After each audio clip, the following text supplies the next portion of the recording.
बाबा जयशंकर। अरे भैया भैया बाबू। बाबा बहुत दूर से हम आवत है बाबा। कितनी दूर से भैया? अरे 10 किलोमीटर से बाबा, दूर दूर से आवत है। बहुत समस्या बा बाबा। पैदल आई? हाँ ना, साइकिल से बाबा। क्या समस्या है बालक तुम्हारी? लड़कियां हमारे ना होता।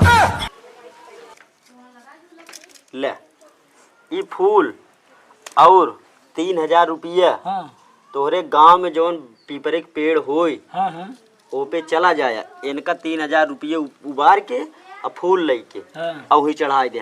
और एक चीज, फिर घूम के पीछे लखा जी। अरे बाबा 3000 कह रहे, 3051 चढ़ावत है। बाबा कह रहे पीछे मुड़ के जिन देखे, देखी का हो पीछे मुड़ के देखा। बबुआ आता है, बबुआ हमका चूतिया बना ले।